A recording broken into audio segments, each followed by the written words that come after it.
Free. I'm Ryan. I'm the pastor here. So good to be with you on another Saturday night. Listen, we are a community for addicts, loved ones of addicts, and spiritual refugees. And what we do here is break the silence of addiction and create space for healing, recovery, and spiritual connection. And people ask all the time, why free? What does free mean? How'd you come up with that name? We called this place, this community, these people free because all the things that set us free are the things that are so freely given. Grace, compassion, love, forgiveness. These things are freely given by God. They set us free. So we call you people free, and we're glad you're here tonight. Welcome. We're in the 4th week of Advent, which means Christmas is coming. Y'all know Christmas is Friday, right? It means Christmas Eve is Thursday. That means if you were waiting to buy some gifts via Amazon, it's too late. Actually, you might have one day left. You might have one day left. You better hurry. Go get your gifts for your loved ones. All right, y'all. A couple things you might want to know about in this community. If you were here last night, it was really, really awesome, wasn't it? Yes. We had our big shindig, our free gives event in the parking lot here at Free. We had hot cocoa. We had s'mores, we had community, we had Christmas music, we had Santa. Santa was here. And what was just as cool as all that stuff, we were sponsoring a family. We sponsored a family this year, and we have a bunch of friends at Ready to Work in Aurora, a separate program. And we took this family in, and this community came together to buy them gifts. And the goal was to fill up the wagon. And do we have a picture of that, the wagon? I think we do. This wagon was completely full and overflowing with gifts for this family. What's that? Oh, it was already up. Okay, so y'all saw it. Then there was stuff all around the wagon, like warm weather items. So thank you to all of you who contributed to that and made this Christmas for lots of people just a little extra special during a really hard time. You spread some love, you spread some joy, y'all showed up and you were community, and that's what this whole thing is about. You were actually being light in the darkness. So thank you for coming out. Thank you for supporting. Thank you for loving on these people that you've probably never met. That's important stuff. I want to share with y'all one other thing because this is kind of cool. You might remember earlier this summer, a few months ago, we brought on Mariah Lucas to be a guest storyteller. And Mariah is from Texas. How I know Mariah is I was watching CNN one night, and they had this program on. And it was called The Redemption Project, and it was all about forgiveness and how Mariah had forgiven the man who murdered her mother. And so I asked if she could come on and be a guest storyteller. She did. This was in the summer. And then I got a message from her this week on the Facebook, and she said, hey, Free is so awesome. I'm coming out this week, and I just want to be there for this event. So she flew in yesterday. Mariah, come on up and join me. My mic falls off. All the way from Texas. Oh, her mic fell off. Cool. Should she use the handheld? We'll make it work. Look at that. There you go. Oh, you got it. Okay. Tell us just in a few words. Why'd you come out yesterday? What does free mean to you from a distance? Why are you here? So yeah, I live in Texas. It's a quick hour-and-a-half flight over. Free has been amazing. I've only known Ryan and Tammy in the Free community for about a year now. Hold on, Mariah. You got to start over because You can't apparently hear that me. mic's not working. There you Okay, go. can you hear me now? Does We it got work? you. We're We got good. you. Awesome. So yeah, like Ryan was saying, I live in Texas, just north of Dallas, and I got in touch with the Free community about a year ago and really appreciate what they do. If you don't remember my story this last August, I am the product of a drug-addicted family. My mom was addicted to drugs, and that's ultimately what led to her death. She owed a drug debt, and unfortunately that took her life. My dad has been in prison pretty much my whole life because of the drugs, and it created a lot of trauma for myself and my brother. And I flew out here because I wanted to be a part of such a beautiful night of giving. My husband and I find it really important to give to those less fortunate. We do it every year. So this year I was able to fly out, bring some gifts, meet the people of Free that I've known and come to love via the Facebook. And I told Ryan, just seeing the community and the people and the love and the light that comes from this space. I just wish that I had something like this growing up. I wish my family had a community like this growing up, because it probably would have saved me from a lot of trauma, a lot of heartbreak, and just lessons learned that were taught through me from the people in my life that were addicted. So I've got a little scripture to share with you guys. Oh, we'll do that in a minute. Can we do that? Oh, just kidding. Yeah. Well, you're going to do it, just not yet. Awesome. So hold on to the mic and come back up in just a moment. You got it. Thank you, Mariah. I'm so glad you're here. Let's give a round of applause to Mariah. Show her some love. Give her some hearts. So a couple other things I want to let you know about. We're not going to gather next Saturday. Some of you know that Free takes 2 what we call rest weeks in the year. We don't do anything. We don't film content. We don't gather. We just take a rest week, a Sabbath week. We do 1 week in the summer, 1 Saturday night in the summer, and then we do 1 Saturday night after Christmas. So next Saturday we won't gather, so it's a rest week. But Thursday is Christmas Eve, and we will launch a Christmas Eve message, a short message at 5 p.m. this Thursday on Christmas Eve. There's not going to be a service. We're not going to do a service, but we'll have a message at 5 p.m. We hope you tune in. Next week, we won't gather. Then the following week, early January, January 2nd, I think that is, that Saturday, it'll be a one-off. It's not part of a series. I'll tell you more about that later. But the week after that, January 9th, Saturday, January 9th, we're starting a new 3-week series, and we really want to speak to the loved ones of the addicts in our midst. So here's a little video for our series called Boundaries, starting in January.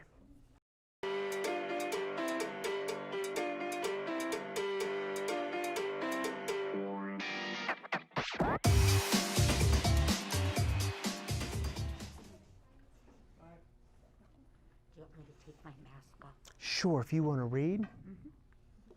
So that's going to start January 9th. I hope you all join us for that series, Boundaries, Loving the Addict in Your Life. It's going to be a good one. All right, y'all, I have Jamie is in the back lighting our candles, our Advent candles. She's our guest storyteller tonight. Her mom, Barbara, is here, and she's going to read the reading that goes with the candles. Thank you for being here. Hi. This evening, we light 4 candles. The candles of hope, peace, joy, and today's candle, love. This candle reminds us that God's love came and broke into the darkness. It reminds us of the greatest commandment, to love God with our whole being and to love our neighbors as ourselves. This candle reminds us that all persons are of sacred worth, connected to one another by God's love. This candle reminds us Jesus invites us to be part of his story and to love God as God loves us.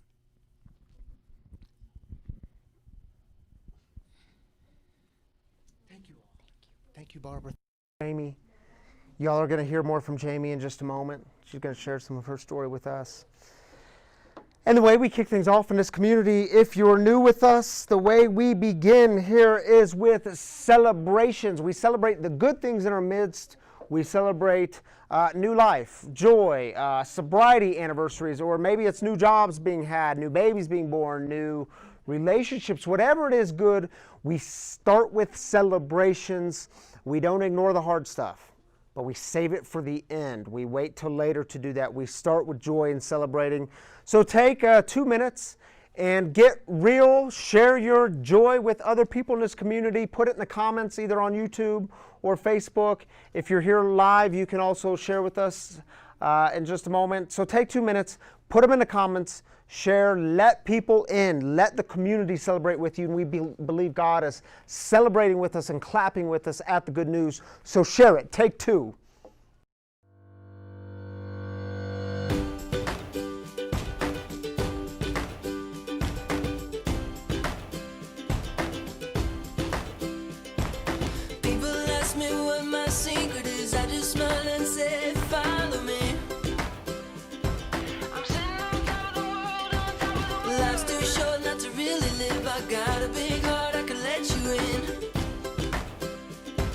I'm sitting on top of the world, on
Hold on, y'all. Tammy's having issues, so bear with us Issues. one moment. I just need a clip. 4 seconds left, and she was having issues. Why don't I get us started while Tammy works out her issues? You want the handheld? No. Okay. Let's go ahead and get started. We had all kinds of good news in here. We got a new person here from Omaha. Craig is here, and we had a birthday in the house. Jeremy's birthday is tomorrow. Woo! Woo! All right. Let's throw some things on the screen. What do we have in the bigger house? You want this one? I think Why it's don't on. I take it, and then you take the next think one. it's Cindy good. Rapp says, for those having the courage to take the next steps. Yeah, we'll celebrate that with you, Cindy. Thank you for sharing that. Hey, Darla, finally starting to get my life together after losing my husband. Feeling better. Awesome. And we're glad you're here, Darla. And we know that's also can be a bittersweet celebration. Those things are welcome here, the bittersweetness of loss and joy. They often walk together. So we're glad you're here tonight, Darla. Thanks for being part of this community. All right, what else? Hey, Kavita, celebration of new life. My friends Becca and Tyler invited a new baby girl into the world on Tuesday. All right. Way to go, Becca and Tyler. Thanks for Yay. sharing that with us, Kavita. Mariah, who just shared with us, said, after 8 years of no contact, my brother and I finally reconnected, and I met my nieces for the first time, and he met my younger kids. Now he's moving to Texas, and we plan on sharing our lives again. God is good. I prayed for this for 8 years. Wow. Way to go, Mariah. good, That's Mariah. cool. Thank you for sharing that with us. Very cool. See what happens when you come out to Denver? Just good news. Stevie did. Really going. Hey, Sheila, let's celebrate a vaccine. What an amazing accomplishment for the people of the world. There you Yes. go. We'll celebrate that. Celebrating that. Thank you for lifting that up, Did Sheila. we have a couple here too? Did I hear Omaha was celebrating? Omaha Connor. celebrating. As a visitor. Yay. Celebrating first time here. Craig is here tonight. First time here. Awesome. Giving birth to my first grandchild. Wow. Oh my goodness. Daughter's getting, that's a big one, dude. A big one. Congratulations, Grandpa. Thank you. That's cool. Good And stuff. Jeremy turns 35 years old tomorrow. Yep, we got that. Y'all might remember Jeremy. He was our guest storyteller last week, turning 35 tomorrow. Yep. No longer in the early 30s. Welcome. Welcome. All right. I'll see you later. Okay, thank you, Tammy. And thank you all. If you have other things you want to keep celebrating, feel free throughout the evening, throughout the week, really, put them in the comments. We'll celebrate with you all week long. That's the way we do here. Some of you know we have been doing throughout Advent, and we're going to continue this. And remember, Advent, we're not actually into Christmas yet. Advent's the 4 weeks of waiting and anticipation, preparation for the new thing to happen, newness being born into the world, light breaking into the darkness. But you know, during this Advent series, we've been doing what's called a letter to your addiction. And people have written letters to their addiction, and we're sharing them with you all. And this week, what you're going to see in just a moment is from Pamela writing a letter to her son's addiction. Take a look. My name is Pamela, and this is my letter to my son's addiction. Dear addiction and mental illness, yes, I am writing to both of you because you are linked together in the crime of robbery. You are a team that combined ripped out my heart and left me powerless to do anything for my son. The two of you left my son a shell of what he was and could be. You made me into the mother I never wanted to be, the mother who watches her child fall and wonders if he will ever get up, the mother who wants to fix everything and cannot. You left me angry, resentful, and heartbroken. 19 years ago, I held my son in my arms. I had wanted him more than anything in this world. Holding him, I could not help but to think of all that I wanted for him. I wanted him to be a good-hearted, kind person. I hoped that he would have compassion for others. I dreamed of what he may grow up to be someday and what he could give. As years went on, my son's talents began to emerge. Indeed, he is a very smart kid and a talented artist. He can draw as well as write. He writes beautiful poems. Around this time, mental illness descended on him. He was a child, therefore I could get him all the help he needed. We put you at bay with medication, coping tools from therapists, and a private high school with very small classes so he got the attention he needed. My son shined at this time. He was on his way. He had control over you and was not going to let you mental illness ruin his life. He was going to the college of his choice and was excited. That is when your friend addiction stepped in. You invited addiction into my son's head and body. Addiction convinced my son that he no longer needed his medication. He could just use you to live. I watched helplessly as you took over our lives. The two of you together turned my loving, kind-hearted, and talented young man into a violent, angry, and unpredictable person. My son was an alien. Finally, you left me no choice but to legally evict my son from my house. Do you know the pain and guilt that comes with putting your own child into the street? Did you sit back and laugh? Did you rejoice in your accomplishments when in a manic state he hopped a plane for Los Angeles in the middle of a pandemic and wandered all over LA County homeless for 5 months without so much as a phone? Because of you, I could not sleep. I could barely function, not knowing from one day to the next if my 18-year-old son was alive, dead, trafficked, or safe was pure torture. Did you enjoy watching that? I have something more powerful than you, though. I have God and love. My son has God. He may not know it yet, but he is not walking alone. God walked with him every day that he was sick and homeless and kept him alive. God kept me sane from one day to the next, sometimes from 1 minute to the next. God helped him to surface so I could bring him back to Colorado, and God got him into a sober living home. I am begging the two of you to let go of my son. At least loosen your grip so he has a chance to make his dreams come true. I know that God loves him and does not want him to fail. I know that God will see him through this. When I must draw those tough lines in the sand, I know God gives me the love and strength to do that. Mental illness and addiction, you have taught me so much.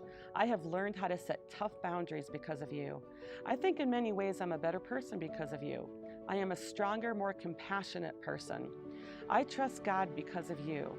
Make no mistake, love wins. If my story resonates with you in any way, know that you are not alone. Reach out to Al-Anon for help and support.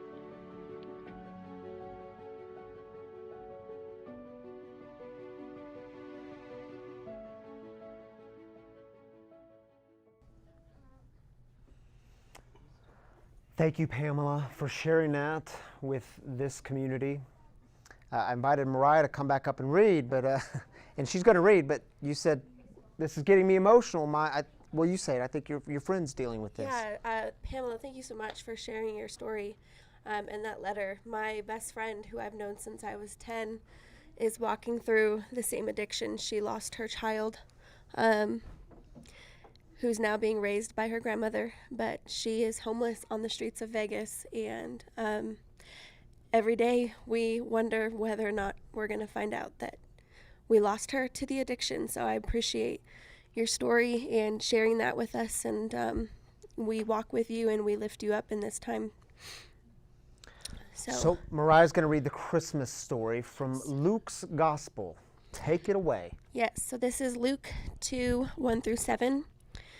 In those days, Caesar Augustus issued a decree that a census should be taken of the entire Roman world. This was the first census that took place while Quirinius was governor of Syria, and everyone went to their own town to register. So Joseph also went up from the town of Nazareth in Galilee to Judea, to Bethlehem, the town of David, because he belonged to the house and line of David. He went there to register with Mary, who was pledged to be married to him and was expecting a child. While they were there, the time came for the baby to be born, and she gave birth to her firstborn, a son. She wrapped him in cloths and placed him in a manger, because there was no guest room available for them. Thank you, Mariah. You can give that to Tammy. She'll use it next. Thank you for reading Luke's Gospel for us. Pamela, again, thank you for sharing your message of a letter to your son's addiction. If y'all want to be a part of that and you want to write a letter, reach out. Let me know. We're going to continue doing that. You know, one of my very favorite theologians, he asks the question, what keeps the wild hope of Christmas alive year after year in a world that is notorious for dashing all hopes? which leads me to the problem with gingerbread houses. Y'all, I got a little nostalgic over the past few days, and I've been looking at old photos in my phone, and I came across this photo. I came across many photos, but what makes this photo interesting is this was taken exactly 2 years ago today. And look at it, y'all. There we are gathered with all the kids. This was before, by the way, right before baby Brixton was born, our fourth child. But that looks like the picture-perfect Christmas moment, doesn't it? Putting together one of those gingerbread houses. And I mean, look at it. It looks like they're all seemingly getting along. They're all working together. Look, they've all got their hands in there. Everyone's calm and content. Crazy, isn't it? Now, y'all know that's not real life, though, right? Because let me tell you how this moment really went down. And I remember it very well. I remember asking Breck repeatedly to stop eating the candy that was supposed to be glued onto the house. In fact, I remember that exact moment really well because, see, I was putting icing on the last part of the roof so the roof could stick on, and I finished that. I put the icing down, and I said to them, now listen, we got to let the house dry, and then we can decorate it. I'm going to go upstairs and get a shower, and then in 15 minutes, I'm going to come back down, and the house will be dry enough, and we can decorate the gingerbread house. So I proceed to go upstairs and get my shower. I come back downstairs 15 minutes later, and as I'm coming down the stairs, I notice the kids' eyes, and they're really big, all three of them. They're really big, and they're staring down at the floor, and then I look down at the floor, and apparently the roof of the gingerbread house slid off, and the roof of the house was on the kitchen floor in 100 little shattered pieces. And apparently what happens if a roof falls off a house, you can testify to this, if the roof comes off a house, well, the walls collapse too. A mess, a huge mess. Talk about hopes being dashed. That's how that moment really was messy. And see, it's funny, isn't it? Because how many of y'all have a nativity in your house? Yeah, a few of you. Or you see them at the store. It's funny, isn't it? Because when we read the Christmas story, and when we look at all these nativity sets, it looks like, I mean, look at this one. A very traditional nativity set. I mean, Mary and Joseph, they just look so relaxed, don't they? Look at Mary, her hands are folded. And Jesus, he's just kind of glowing. Even the animals, the shepherds, the people around them in many nativity scenes, they're just kind of radiating peace, aren't they? And see, I think if Mary could pop out of the scene for just a minute, if she could step out of the nativity, I think she might say something like, now y'all know that's not real life though, right?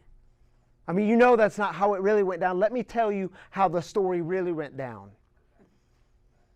And if you've ever been in a labor and delivery room, you know the lyrics we sing with Silent Night, meek and mild, or tender and mild? Not exactly the words I would use to describe the labor and delivery room. For those of you that have been there, I have been a part of it 4 times now with the same woman, my wife. That thing is messy. It's messy, it's bloody, it's violent. I mean, literally, new life is bursting forth into the world. There's some blood, sweat, and tears involved. It's messy. Meek and mild, not the words I would use. And think about the scene again. Mary, she's a teenager. She's probably freaking out just a little bit. Joseph, you know that boy's in way over his head. He doesn't know what the heck's happening. Remember just earlier that an angel came to him and said, now I know you don't understand. There's some big things happening here. By the way, I know you didn't do this. This is bigger than you. This is the things of God. And now a baby boy is born. I mean, Joseph's in way over his head. Shepherds, they're the lowest people on the socioeconomic pole. They're the lowest people on the totem pole. Animals involved. Any good nativity scene has animals. Not exactly what you would expect for a clean environment in which to give birth. Maybe this scene is more like it really is. Yeah, I love this painting. His name, this is an American artist, Gary Melchers. He's from the early 20th century. And the whole thing, as art is open to interpretation. I mean, look at Joseph. He's staring at his newborn son. Maybe he's filled with a bit of awe and wonder. I remember that, looking into the eyes of my newborn, seeing their hands. Do y'all remember babies, how small the hands are? And the feet? I mean, their feet. And Mary, she just looks exhausted, doesn't she? I won't speak for you moms in the room, but Mary looks exhausted. And by the way, that light, I don't know, did Joseph put him there before the light was there? Or did Joseph place Jesus there and then the light at his head? And I don't know exactly where they are. It looks like they're maybe in a back alley. But notice in the painting how the door is open. And isn't that a great image for God's work in the world, that the door is always open and glimmers of light are shining through? I love that image because it is a picture of exhaustion and wonder and light and hope. Or maybe it's like this image. Maybe that's how it really is. This image is called Let Mom Rest. It gained popularity when the Pope recently said, Pope Francis said, I love this image because it shows the tenderness of family. Maybe that's how it really is. Some of y'all can identify. Mary says to Joseph, here, you take them, I'm taking a nap. Now notice Joseph. He looks to be happy about it. He's smiling, but you know he's thinking to himself, what the heck do I start doing? What do I do when he starts to cry? What do I do if he dirties his diaper? What in the heck am I doing here? I just think it's interesting because why do we prefer the picture-perfect scene of Christmas? Why is this nativity set our preference? And I think maybe it's because our lives are already difficult enough. Our lives are already real enough. Things got pretty real in 2020, didn't they? We struggle to keep our lives in order. We struggle to make sense of the chaos. We have family relationships to manage. We have jobs to manage or being newly unemployed to manage. The kids to manage, and the kids recently working, doing their schoolwork from home remotely. And in the midst of a pandemic, when things are seemingly slower, things can still move at a pretty quick pace, can't they? Life can seem pretty fast-paced. And what I know is some of you are struggling to get clean and sober in these months. You're struggling to get clean and sober during a pandemic. What I also know is some of you, I know of at least 10 people in this community who have gotten clean and sober in the recent months. And when I say recent, I mean the last 10 months since this pandemic. And if that's you, if you're watching right now, if you're in here, if that's you, know that's a really important message. And I get it's not your message, it's God's message. Let it be the message coming through you. It's important because what it tells us is you can go through hard things. You can go through hard times and you don't have to pick up a drink. You don't have to use over it. That is entirely possible. And some of you are family members, friends, watching your loved ones battle addiction, and you're tired. You're worn out, you're weary. You don't have anything left. Your hopes have been dashed. And then Christmas time comes and it's like some comfort food. It's like chicken soup for the soul. And it all sounds pretty good, doesn't it? It sounds pretty reasonable. And the story that Mariah just read for us a couple moments ago from Luke's gospel, that's not Luke's nativity scene. You know, Luke knows something about order and chaos. He knows something about lives being out of order, slammed into chaos. In fact, the story begins with naming the rulers responsible for maintaining and enforcing, and his story is set amid a census and counting and registering. And y'all get this, the real action takes place not in the center of it all, but in a small podunk town called Bethlehem, where a teenage girl and her almost husband Joseph can't find a decent place to have a baby. And it's important because this is the way God chooses to break into the world. This is the scene God chooses to break into in the messiness of it all.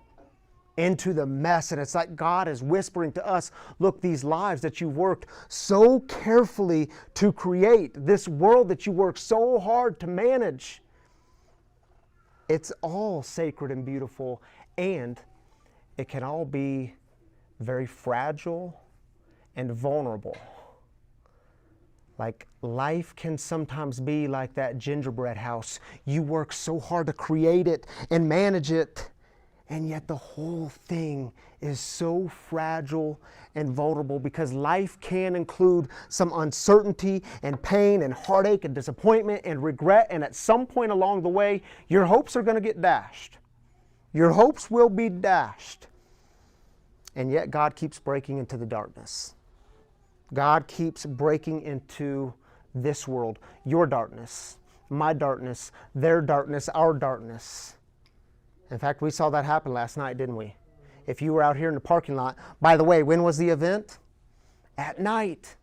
We literally had Christmas lights. We literally had stand-up lights going on. Y'all literally brought gifts for people you didn't know, people you have never met. You poured love into people that you don't know from Adam.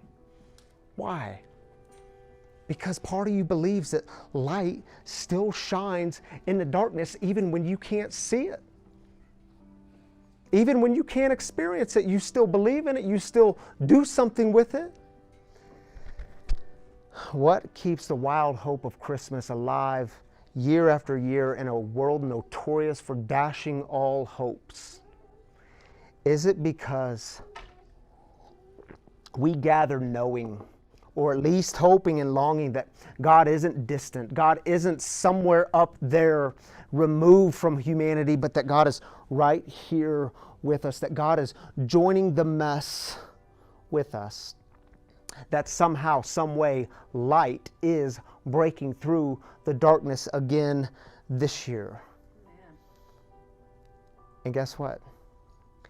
It comes in the form of a vulnerable baby who goes through the mess with us. That's the gift. I mean, that's the gift. That's the purest form of love. Think about it for a moment.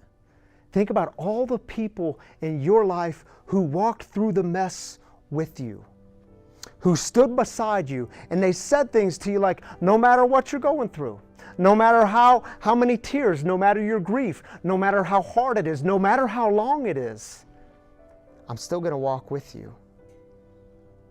I mean, wasn't that the purest form of love? Wasn't that real love? Wasn't that what we all long for? And think of the moments when God said to you, yeah, that's why I came. Yeah, that's what I'm doing with Christmas again this year. I came to be with you, to go through the mess with you. You are never, ever alone. That's the gift. So my brothers and sisters, when you wake up this Friday, if you're a bit fuzzy on the calendar, Friday is Christmas Day.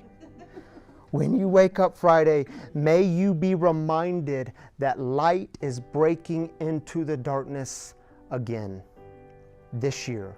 So it's a good time. At some point on Friday, ask the question, how might I be light for others? You want to stay sober and serene, not just for the holidays, but for the long haul? Ask yourself that question. How might I today, how might I this week, how might I this year be light in the darkness for others? How am I going to be that light? Because you do know Christmas isn't just about you, right? It's not just about you. Just like your sobriety, your recovery isn't just about you. Because what do we say? To keep the gift, some people say you got to give it away. I say you get to give it away. To keep the gift, you get to give it away. If it was given to you, then you get to give it to others.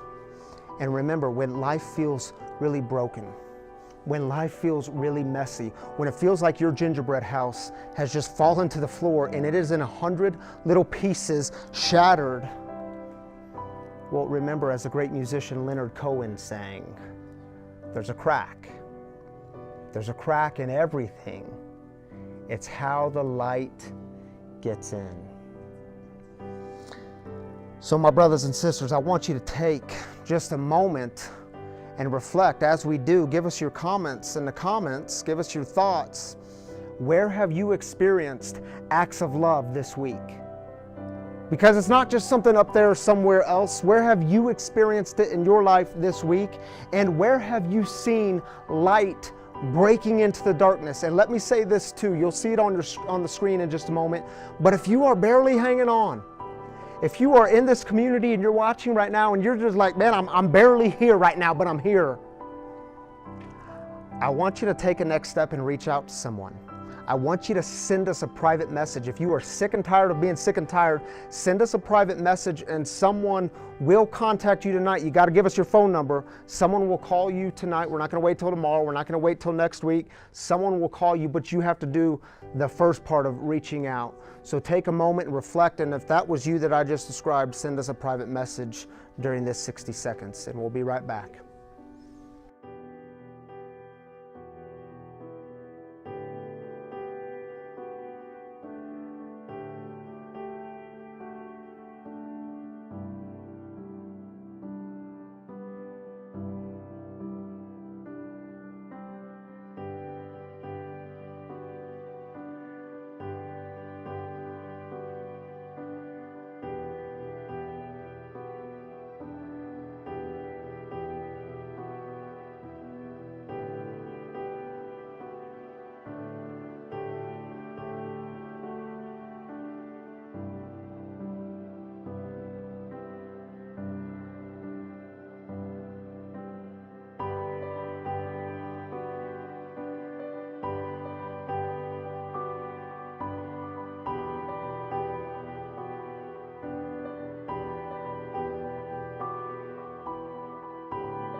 Man, I didn't get to read your comments yet, but I'm going to read them tonight when I get home to see where you all are seeing love in the world, to see where you all are seeing light breaking into darkness. My brothers and sisters, it's coming.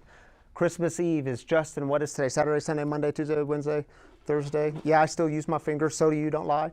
5 days, Christmas Eve. All right, y'all, I want to introduce you to our guest storyteller. Many of you all know Jamie Delgado. She has been a part of this community for, I don't know, a year and a half now. She's been a part of the free community. I said in our Facebook post earlier this morning, from a life of prison to a life now of serving others. She has found true meaning, true joy in life. She's been sober for 2.5 years. And you know what I love about Jamie? There's a few things I love about Jamie. One, she was our first baptism in this community. Do you remember that, Jamie? Yes, I do. Way back in February. What happened is we baptized Jamie and then the whole thing shut down. We baptized Jamie and the whole state shut down over it. COVID hit. The whole world shut down over Jamie's baptism. There you go. Anyway, Jamie exudes joy and love and what serving others looks like. And so I called Jamie and I said, you've got to be the last one in our Advent series. You've got to talk about love and your recovery and how love keeps you sober and serene for the holidays. So y'all help me welcome Jamie Delgado.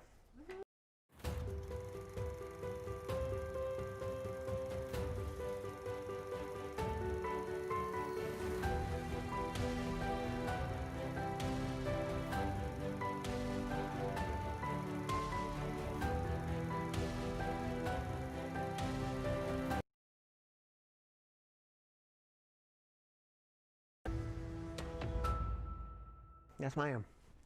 Okay. Well, I'm glad you're here. Jamie was with us last night. That was cool last night, was it not? So cool. Just so cool. Oh my goodness, I loved it. Kind of ready to work, so. Yeah, tell people really quick. I know this isn't part of your story and your stuff you're talking about tonight, but tell people what Ready to Work. In homelessness, to have a chance to kind of regroup their life and get the barriers that they're across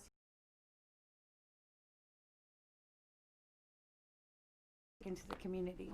So it's helping people get reestablished. So yes, they are collaborating with DOC also. And to get back into the workforce, get some work ethic going, just cross some barriers that are stopping you from being a productive community partner, and It's changed your life. it's changed made a my big life. impact. Yes.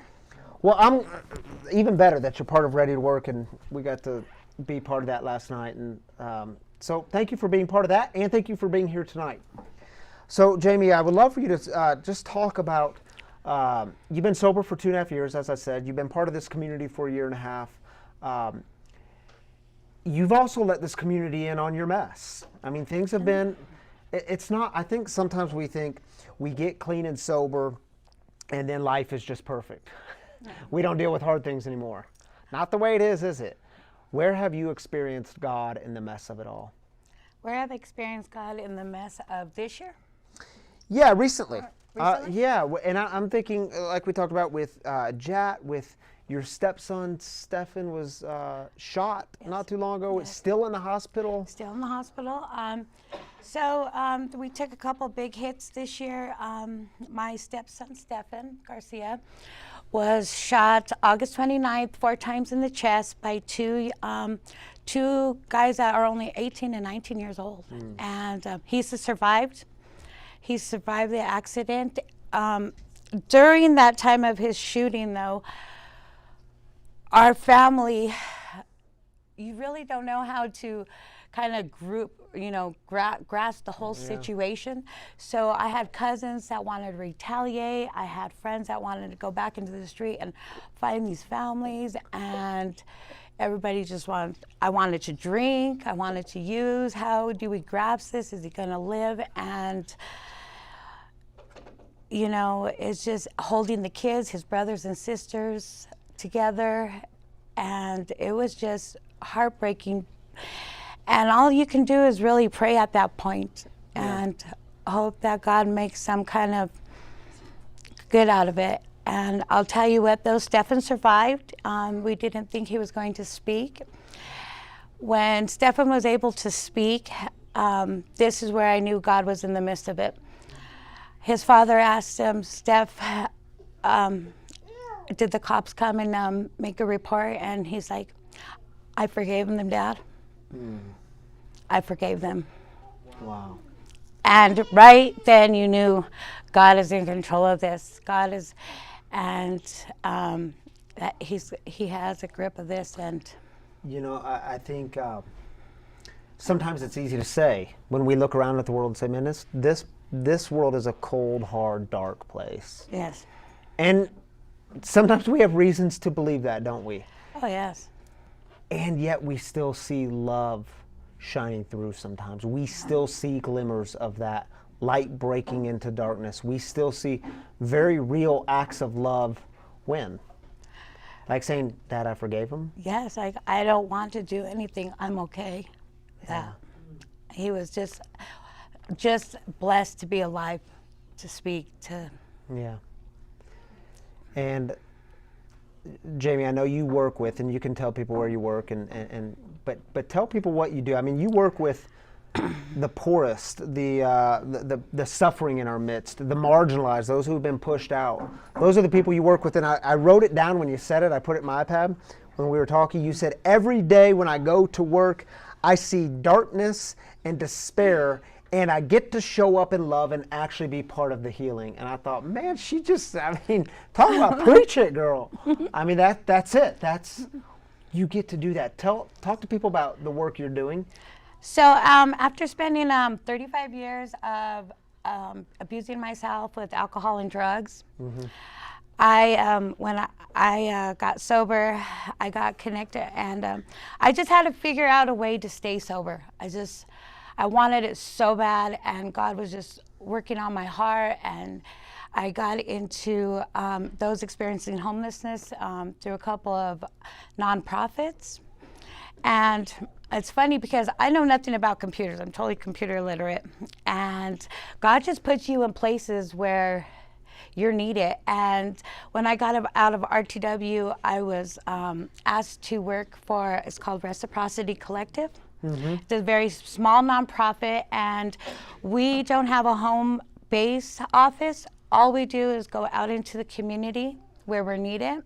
So right now, with libraries being closed, Denver Human Services being closed, all these connections for those that need their benefits and stuff are all closed. So we just go out into the streets where internet could be set up and start helping people getting their benefits, clothing, whatever they need, we're there to help them. Just ear, most of the time it's just an ear. They've lost connection with families, have no phones. So I'm able to be out there and just whatever I can do.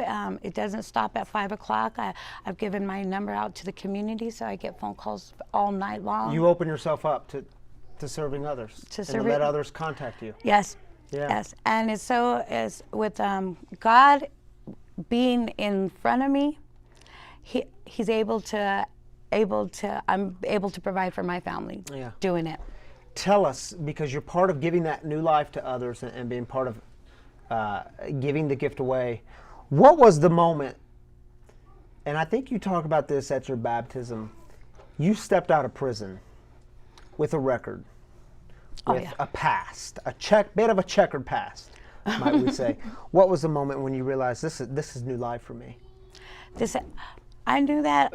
So at the end of my destruction, which was when? Which was 3 years ago, and I lost my family. I knew I was getting into a lot of crimes where I knew I was going to face a lot of time, and I decided I had wanted to take my life.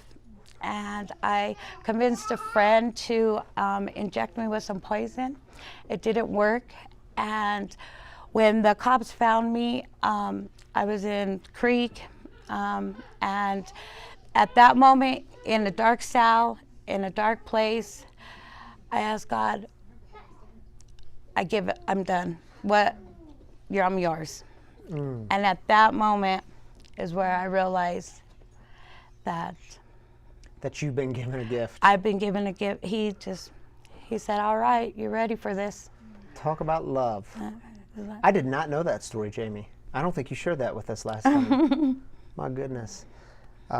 So talk to people a little bit. There's people watching tonight who are, like I said, barely hanging on. I mean, we get messages, and I know people in this community get messages all the time, especially during the holidays. People who are just barely hanging on. They don't know how to get or stay clean and sober during the holidays. They don't know how to keep that kind of serenity. What do you say to those who are where you were 3 years ago? What do you say to them? I say, and I keep my sobriety through the holidays, is we get a choice, and it's a hard choice. Being sober is hard. Being wasted is hard. Pick your hard. Working's hard. Not working's hard. Pick your hard. Life is hard. You got to pick your hard. That's the first thing. Yeah. You got to wake up in the morning and put the armor of God on. Hold on, you got to give people time to take notes over that. They were all just tweeting that one out. Pick your hard. All right. Pick your hard. Definitely pick your hard, you know? Yeah, you're right. And that's right. It's hard to be a parent, but it's hard not to be a parent. Yeah. Pick your hard. Yeah, and that's so important because we are kings and queens of comparing myself. Well, Jamie doesn't know what it's like because I'm in this situation, so Jamie doesn't know what it's like. Or we say, so-and-so doesn't know because they're not going through this. Pick your hard. We're all going through hard things, and I get it. Some people are going through harder things. I get it, but we can so easily compare ourselves to others, And all that does, y'all, what do we say here every week? What don't we do here? Shame. We don't do shame. That only when I start comparing myself to Jamie, I'll find a way to live in shame over that. Yes. I'll soon enough find a way to drink over it. Yes, definitely. Go ahead. So definitely, and you have to put on the armor of God every morning. Yeah. What's that look like for Jamie? Asking God, please be before me. When I open the door, they open the doors of prison. That was the first time I ever did it, in and out of prisons and jails. I said, God, go before me. Yeah. Because there's no way I can do it on my own. Yeah. And that's with anything in my life. There's anything. I cannot do it alone without him. Yeah. And so I put him before me every day. Yeah. And you know, my sponsor says often when I talk to him, and I'll tell him I'm going into something, or something hard's happening, or what. It doesn't even have to be hard. It could just be kind of big and intense. And he'll always say that to me. Preacher, he calls me preacher. Preacher, I suggest you take God with you. Right. And right? it's, you know, it's silly. Like it sounds silly, and it's so true. It's silly because it's true. Yeah. Right. Because we forget. No, I'll just do this one on my own. Jamie, I'll just do this on my own. No, if you've been there and you've done that, you know the importance of not doing that. Yes, exactly. Yeah. We got it really mixed up. What else? What else? What else to keep you sober? Yeah. How do you stay sober and serene for the holidays? So because Jamie, Christmas is coming up. That's a big opportunity. People say, "Oh, she's coming over to the house. He's coming over to the house. I'm going to be with family. I can't get through this family gathering without a little bit of a drink or without a use." I mean, whatever it is, we'll come up with any excuse. New Year's Eve is coming up.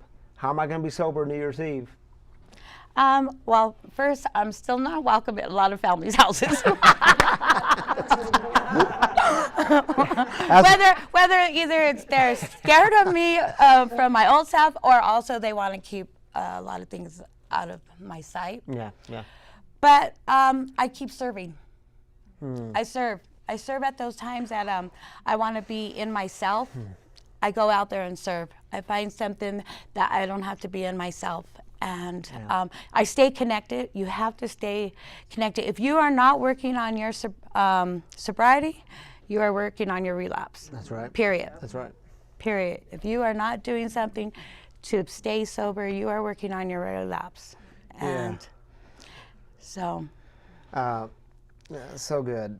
And Jamie, it's funny you can say that and this crowd laughs with you. And that's what it is, isn't it, y'all? It's a laughing with, because some people have been there. And what I've learned is we have to take those hard things, and if we don't laugh at them, we're in trouble. If we don't learn to laugh at some of the hard, we're never going to make it, because it's all just too heavy, and it can't be heavy forever. And believe it or not, it gets easier. It does. Yeah, I mean, yeah.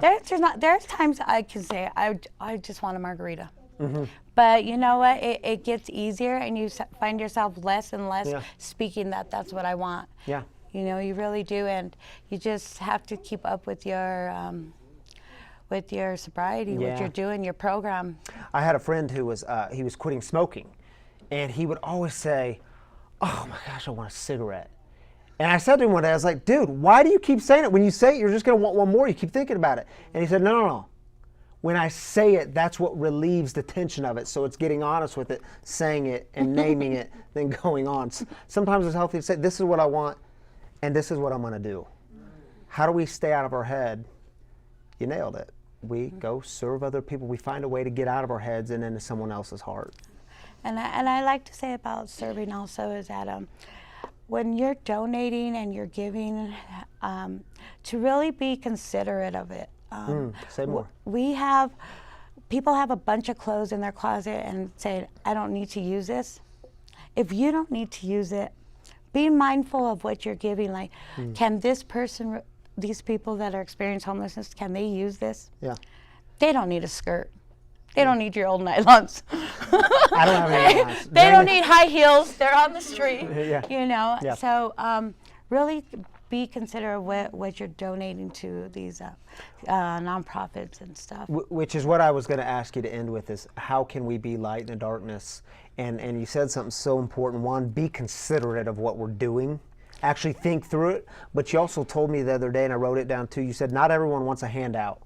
They want a hand up. And it was, for you talked about the importance of putting a human face to people.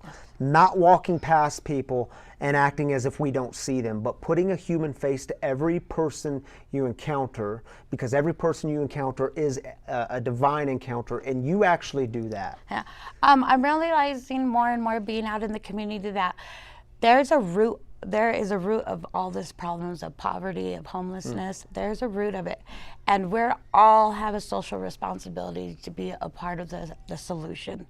Just it's more than what Denver Human Service is doing. It's more than nonprofits. It's every individual has something to get the root of the problem solved. Yeah. And when you're giving and stuff, ask that person, how are you? Yeah. You know, Jesus, before he did miracles, he talked. Yeah. He was about relationships with people. He was out in the street. He was not in the church. And if all else fails, pray for that person. Yeah. Can I pray with you? Yeah. Can I pray with you today? Yeah. It's the basics of human care. It is. That we sometimes forget. No, here, just take my used coat. Yeah. Just take, you Yeah. know what I mean? Yeah, we should, I advise keep old purses in your car filled with women's needs in it. Women lose their purses consistently on the street or get them stolen. Sleeping bags, socks, to many ways. Socks, I didn't know this a few years ago. I learned with those who are experiencing homelessness, socks are one of the greatest needs, because think about if you're walking around in the same pair of socks through rain, snow, whatever it is, for several days without changing your socks. We don't think about that. I have a friend that's experiencing homelessness, and he used to bring his mom to the shower truck, and one day I was like, where is your mom? I haven't seen her. But his feet were so blistered and wet, he couldn't get out of a 3-block area without, because his feet were so bad. So be a part of it. Be in there. There's something we can all do. And it's just. So what I hear when you say that, to wrap things up, is God came to be a part of it with us. Now we get to go be a part of it with others. Yes, and Jesus did not pick out CEOs to follow him and do his work. So we can all who's preaching here? Right? Sister Jamie. He picked people that, Nobody. were pretty rugged and pretty, and doing his service work. And when you make that commitment to God, we have an obligation not just to our brothers and sisters, but we have an obligation to God. I love it, Jamie. Thank you for being with us tonight. I'm so glad you are part of this community, really. So am I. We need Jamie here, don't we? Thank you, Jamie. Thank you, Ryan. I love you. Love you too. All right, y'all. We are going to move in. I'll keep this for Tammy. You want to sit in the chair? I'll keep that for you, unless we stand up. All right, we're going to move into our time of heartaches. It's how we end in this community. Like I said at the beginning, we start with celebrations, to celebrate together, to experience the joy. We also know, especially now during the holidays, sometimes it's not all filled with joy and happiness and ease, is it? We carry heavy burdens. We carry heartaches. We carry the heavy stuff that makes us feel weighed down and it makes us feel alone. So here in this community, we believe in lifting those things up together, and we believe that God always hears the cries of the people. So what I want you to do is just take a couple of minutes and lift up your heartaches, lift up your burdens. I know they can be heavy. And in this community, we walk together. We have a prayer team that prays with you through the week. We connect with you through the week. But I encourage you to get vulnerable. Get vulnerable with your heartaches. Lift them up in the comments section so that we can walk this journey. I know it's hard for some of y'all during this time. We want to walk this journey with you. So take a couple minutes, get vulnerable, type in your heartaches, and then we'll come back in just a moment.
You can do it. We'll take a moment. Okay, my name's Craig. It's my first Christmas without my family, and I'm not looking forward to it one bit. I know it pales in comparison to everybody else losing.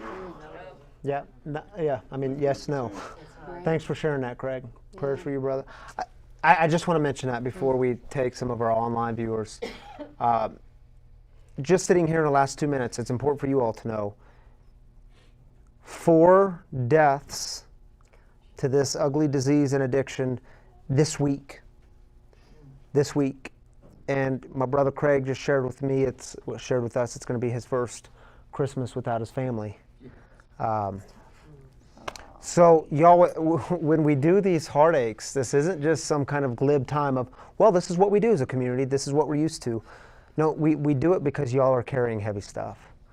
And sometimes if we keep that stuff in and we don't share it, we don't talk about it, well, it feels like we're going through it alone. It feels like you're going through the darkness and despair alone, and we want to say, no, you're not. No, you're not. God was born into this world to be with us in the mess, and we're called to walk in the mess with y'all. So we do this work together. Okay, you want to take the first one? Christy says, prayers for friend's cousin's child that fell off her bike and fractured her skull. She's in a coma and in critical condition. Gosh. We'll be praying, Christy. How old? 8 years old? 8. Oh my goodness. Oh my Prayers gosh. for her. Wow. Mike Anderson. Hey, Mike. Man, what I love about Mike is he feels so connected here. We've never met Mike, but I feel like I know Mike. I know. Because you're so connected. And is it Cincinnati? Gosh, Mike, you'll have to is it? remind us where you're from. Cincinnati. I want to say Cincinnati. I could be way off. Could be Kentucky. I don't know.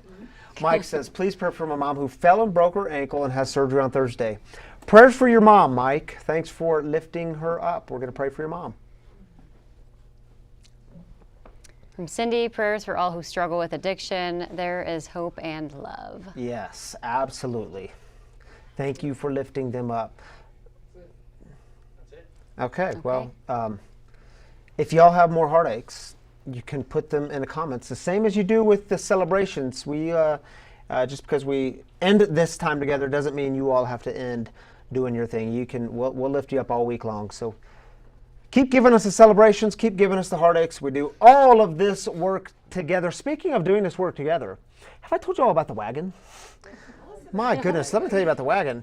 The wagon is the central image in this community. If you were here last night, you saw the wagon. It was totally filled to the brim, and then some. Some of the items fell off the wagon. This is in no indication of how y'all are going to live your life, all right?